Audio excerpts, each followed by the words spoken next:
یہ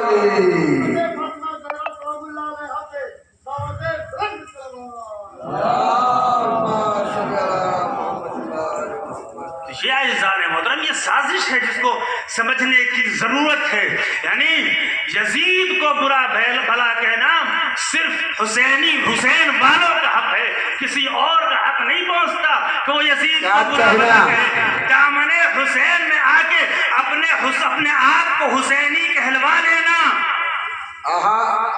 کیا بات ہے؟ نہیں ہے، بلکہ سمجھنا پڑے گا، غور کرنا پڑے گا کہ اگر تم حسین کو مان رہے ہو تو حسین کو ماننے کے لیے بہت سے لوگوں کو نہیں بھی ماننا پڑے گا. یعنی حسین کا ماننا بہت سے انکار کی پشتبانی کرتا ہے. یعنی اگر تم جس طرح سے اگر تم لا الہ الا اللہ کہہ رہے ہو، اللہ کو ایک کہہ رہے ہو، تو تمام خداؤں کا انکار کرنا پڑے گا. اسی طرح سے اگر حسین کا اقرار کر رہے ہو تو تمام خلافتوں کا انکار کرنا پڑے گا. لوگ کہتے ہیں کہ امام حسین علیہ السلام اصلاح کے لیے نکلے تھے. عزیزان محترم، امام حسین علیہ السلام کس چیز کی اصلاح کے لیے نکلے تھے؟ امام حسین علیہ السلام اصلاح کے لیے نکلے تھے. کس چیز کی؟ سارے لوگ نماز پڑھ رہے تھے، روزہ رکھ رہے تھے، سب کچھ کر رہے تھے. عزیزان محترم، بیعت کا انکار امام حسین علیہ السلام نے کیا. یاد رکھیے، کیوں لوگ کہتے ہیں کہ یزید فاسق و فاجر تھا، اس وجہ سے امام حسین علیہ السلام نے اس کی بیعت نہیں کی. یاد رکھیے عزیزان، اگر یزید نماز شب پڑھنے والا بھی ہوتا، تہجد گزار بھی ہوتا، تب بھی حسین یزید کی بیعت نہ کرتے. کیا کہنا؟ بے شک زندہ باد حسینیت،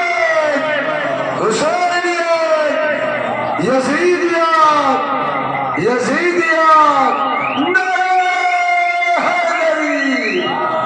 نعرہ سلوات. مسئلہ اس کا نہیں ہے کہ امام حسین علیہ السلام نے یزید چونکہ فاسق و فاجر تھا اس وجہ سے بیعت نہیں کی. نہیں، اگر یزید تہجد گزار بھی ہوتا، امام حسین بیعت نہ کرتے. یعنی حجت کسی کی بیعت نہیں کر سکتا، کوئی بھی ہو. آپ دیکھ لیجئے، حجت اول سے لے کے حجت آخر تک سب نے اپنے سروں کا نذرانہ پیش کر دیا، لیکن کسی ظالم کی بیعت نہیں کی. اور حسین کے بعد تو کسی کی جرأت بھی نہیں ہوئی کہ کوئی کسی حجت سے بیعت کا مطالبہ بھی کر دے. عزیزان محترم، ان باتوں پہ توجہ کرنے کی ضرورت ہے. امام حسین علیہ السلام اصلاح امت کے لیے نکلے تھے. اصلاح امت یعنی کیا مطلب؟ بس آخری گفتگو، آپ گھبرائے نہیں، آخری گفتگو اصلاح امت کے لیے نکلے تھے. کیا امت نماز نہیں پڑھ رہی تھی؟ کیا امت روزہ نہیں رکھ رہی تھی؟ کہتے ہیں کہ 9 لاکھ کا مجمع امام حسین علیہ السلام کے جو مقابلے میں آیا تھا، نمازی تھا، روزے دار تھا. اس کے باوجود امام حسین علیہ السلام نے 9 لاکھ کے سجدوں کو اپنی ٹھوکروں پہ رکھا اور ایک سجدہ مقتل میں کر کے دیکھا.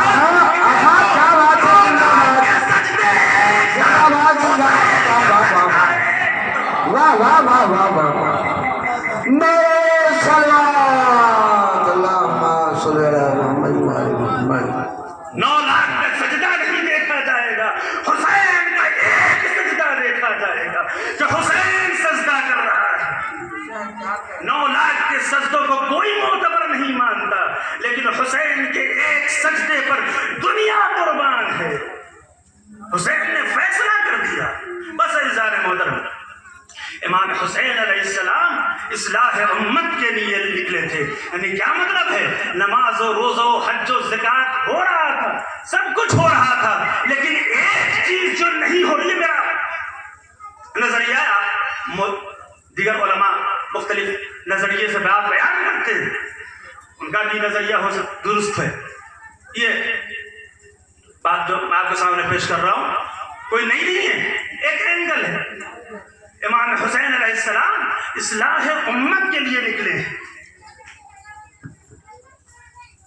اصلاح امت یعنی کیا مطلب؟ نماز و روزہ و حج و زکات ساری چیزیں ساری عبادات ہو رہی تھی، لیکن ایک چیز جو نہیں ہو رہی تھی اور جس کی بنیاد امام حسین علیہ السلام نے رکھ دی، کیا کہنا؟ زمانہ بدل گیا، لوگ سمجھ گئے کہ حقیقت حال کیا ہے۔ میں وقت نہیں ہے کہ میں پوری وضاحت پوری اس کے اوپر اشرا چاہیے، خمسہ چاہیے، جب یہ ساری باتیں جو میں آپ کے سامنے عرض کر رہا ہوں وہاں سے استخلاف سے لے کے شورا تک اور شورا سے لے کے بیعت تک اور یہاں تک کی جو بات ہے اصلاح امت کی، ایک وقت چاہیے جس کی وضاحت آپ کے سامنے ہو سکے۔ حسین یہ ایک حقیقت ہے اس زمانے میں، حسین یہ ایک حقیقت ہے اس زمانے میں، نہیں حسین تو کچھ بھی نہیں فسانے میں۔ عجب چراغ ہے شبیر جس کو کہتے ہیں، بجھا تو پھیل گئی روشنی زمانے میں۔ حسین یزید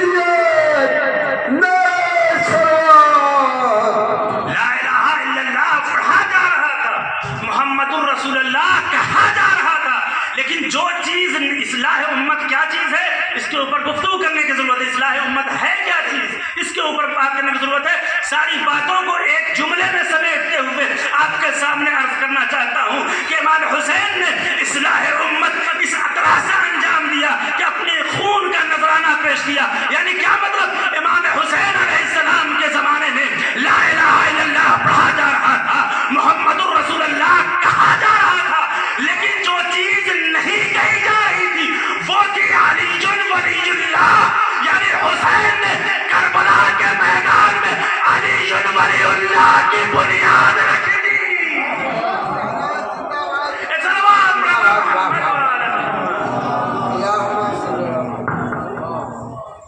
اعزان محترم، اور وہ چیز کہ جس نے معاویہ کو، میں نے بات چھوڑ دی آگے بڑھتا ہوں میں، معاویہ کو جنگ کے آمادہ کیا، ابو سفیان جو چیز نہیں کر سکا، اور جو چیز آپ کو پتا ہے کہ فتح مکہ کے وقت ابو سفیان جب سب لوگ آ رہے تھے رسول اللہ کے پاس، جاؤ، اور رسول اللہ اپنی رحمت کا مظاہرہ کر رہے تھے، جائیے آپ ہیں، اور جائیے آپ ہیں، جائیے آپ بھی ہیں، آپ کچھ نہیں، یہ کون ہے؟ یہ قاتل ہے اور یہ قاتل ہے، یہ آپ کو گالیاں دیتا تھا، یا آپ کو اشعار کے بارے میں نازیبا اشعار پڑھتا تھا۔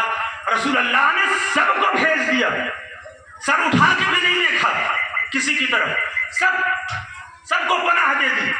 ابو سفیان جب آیا، وہ ساری چیزیں کیسے آیا، کیا آیا، میرے گھر میں میری بیوی ہندا ہے جس نے جگر چبایا ہے، کیسے جائے، لیکن جب یہ آیا ہے اس کے بعد رسول اللہ نے اپنا چہرہ اٹھایا اور ایک جملہ کہا ہے، تو میری طرف سے آزاد ہے۔ مکہ کا سردار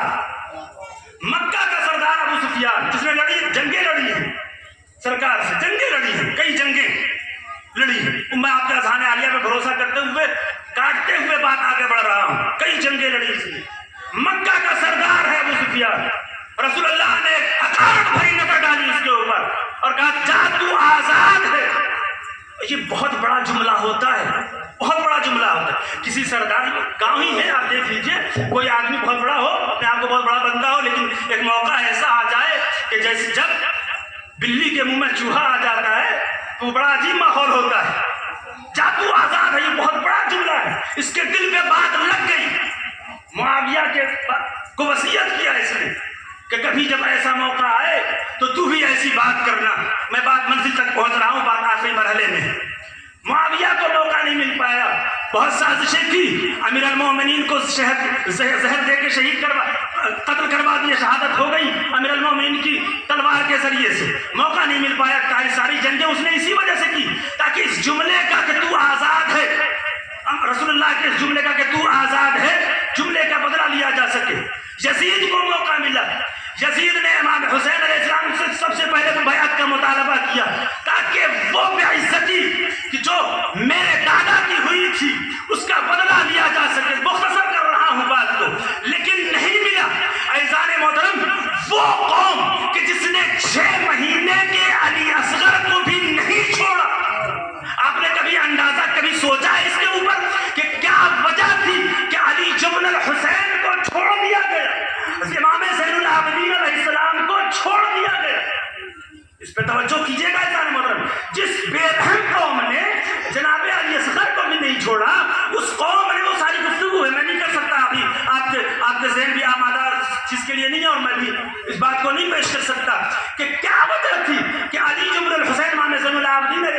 کو چھوڑ دیا. یہ یزید چاہتا تھا کہ اپنے دادا کی بے عزتی کا بدلہ لے سکے. لیکن عزیزان محترم جب یہ قافلہ شام کے دربار میں پہنچا, یزید اپنے سر پہ تخت و تاج لیے ہوئے نشے میں مغرور پوری آب و تاب کے ساتھ وہاں پہ دربار میں جب پہنچا ہے کہ آج دادا کا بدلہ لیا جائے, تخت پہ بیٹھا, تمام قوتیں پھڑپھڑائی, اس کی رگیں حرکت میں آئی, گلے سے وہ آواز نکلنے والی تھی جو رسول اللہ نے نکالی تھی. ابو سفیان کے کہ جا میں نے تجھے آزاد کیا. یہ بدبخت چاہتا تھا کہ یہی جملہ اپنی زبان سے ادا کرے اور خاندان رسول سے بدلہ لے سکے کہ جس طرح سے تمہارے نانا نے ہمارے دادا کی توہین کی تھی, آج ہم تمہاری توہین کریں گے. جیسے ہی یہ جملہ کہنے والا تھا, امام زین العابدین کے سامنے, امام زین العابدین کے ہاتھوں پر, کاندھے کے اوپر ایک ہاتھ آیا. امام زین العابدین کو اس ہاتھ نے پیچھے ہٹایا اور ایک آواز دی, اے میرے بیٹے تو پیچھے ہٹ, یہ کیا کہنا چاہتا ہے میں جانتی ہوں. زینب نے زین العابدین کو پیچھے کر دیا اور اس سے پہلے کہ یزید کچھ کہہ پاتا زینب نے آواز دی, یبنا طلقا, اے میرے نانا کے آزاد. زندہ باد, زندہ باد.